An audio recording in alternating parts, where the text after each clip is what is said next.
कब समझ में आएगा? मात्र जो ऐसा सोचते हो हमारी आंख बहुत अच्छी है, जो कुछ हम देखते हैं वही सत्य है, गलत। कोई कह रहा मेरे कान बड़े सुंदर है, बहुत अच्छा सुनते हैं, वो कह रहा जो कुछ मैं सुनता हूँ वही सत्य है, वो भी गलत है।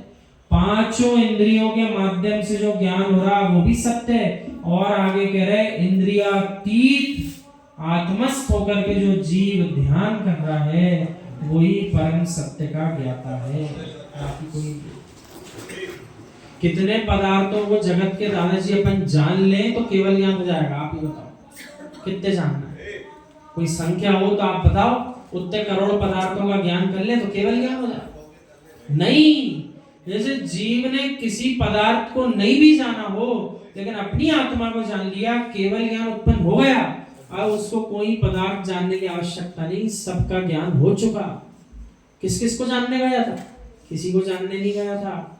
हमें तो वो वीतरागी श्रमणों का चित्रण याद आता है जो किसी संघ में भी नहीं जाते, चौथे काल में दीक्षा लेते हैं और सीधे चले जाते हैं निर्जन स्थान पे या कोई ना मिले और तब भी केवल ज्ञान हो जाता है।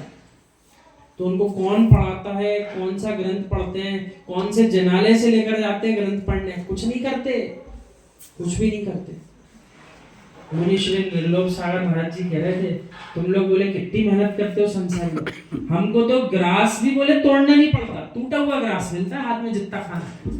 तुम लोग कितनी मेहनत करते हो, ना बनाना हमको ना हमको तोड़ना, शोधन करके भी तुम देते हो, फिर भी एक बार देख लेते हो। यानी कुछ नहीं करना ही तो जगत का सबसे बड़ा काम है। और जितने जीव सोच रहे क्या करें क्या करें क्या करें, पूरी धरती पर मनुष्य संप्रदाय इसी बात से तो परेशान है। जिसके पास जितना कम काम उतना ही अधिक पगला है। क्या करें क्या करें, तो इसी कर्तापन के कारण तो जीव संसार में भटक रहा है। और जो जितना मुक्त समय मिल जाए उसमें आनंदित हो, अरे कुछ नहीं करना यही तो काम था, तो उसका जीवन सुधर जाए।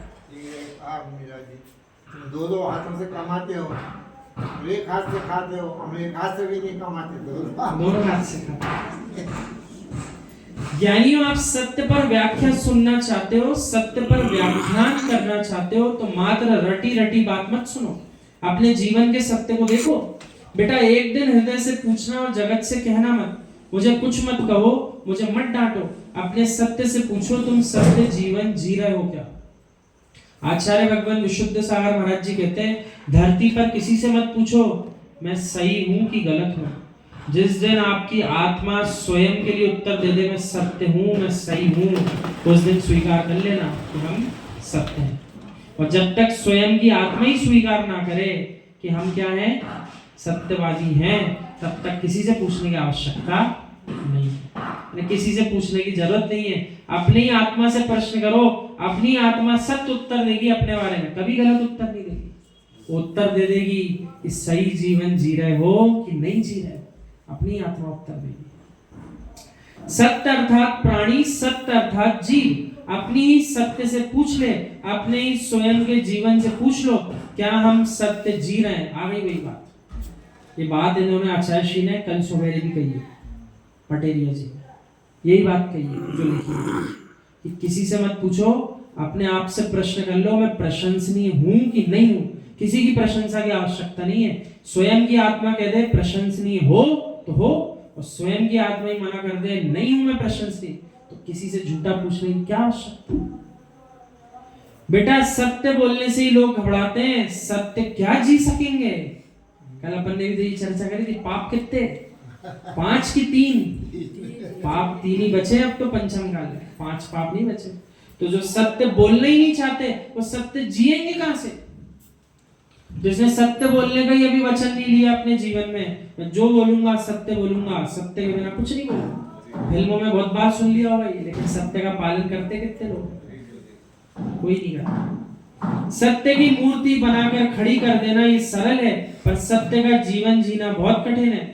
सत्य में संप्रदाय नहीं होते, सत्य में पंथ नहीं होते, सत्य में कोई पक्ष नहीं होता। सत्य विश्व के लिए परम प्रिय वस्तु है, जो खुला आकाश होता है उसी का नाम सत्य है। आप बताओ इससे गहरी बात क्या होगी। जितने जीव मन में भी पंथ संप्रदाय में अपने आप को लगाकर जी रहे हैं, भली बताते नहीं मुख से, कोई कह रहा मैं 13 पंथी, कोई कह रहा मैं 20 पंथी, कोई कह रहा मैं 16.5 पंथी, कोई कह रहा मैं श्वेतांबर, कोई कह रहा मैं दिगंबर, कोई कह रहा मैं पीतांबर। बोलते रहो। जब तक एक भी भेद मतभेद मन में बैठा है तब तक वो जीव मुक्त होने वाला नहीं है। एक परमाणु के अंश के बराबर भी यदि पंथवाद अंतस में विराजमान है तब तक जीव मुक्त होने वाला नहीं है। किसी को कुछ कहना तो नहीं है। भली मत बोलो मुख से हम कौन से वाले, अपने अपने मन में छुपा कर रखो, रखे रहो छुपा के। जिस दिन तक छुपा के रखोगे कि हम तो मुमुक्षु, हम तो भैया मुनि वाले, हम तो भैया 13 पंथी वाले, हम तो 20 पंथी वाले, खुल के बात करो। छुपा के रखो, चाहे बोल के दिखाओ, लड़ के दिखाओ, कुछ भी कर लो। जब तक पंथवाद से ग्रसित हो तब तक निर्ग्रंथ भी नहीं बन पाओगे। सच्चा निर्ग्रंथ वही है जो पंथवाद से ग्रसित नहीं होता। और यदि निर्ग्रंथ बनने के बाद भी पंथों का भेद अंतस में बैठा है तब तक भी निश्चय से निर्ग्रंथता नहीं आई।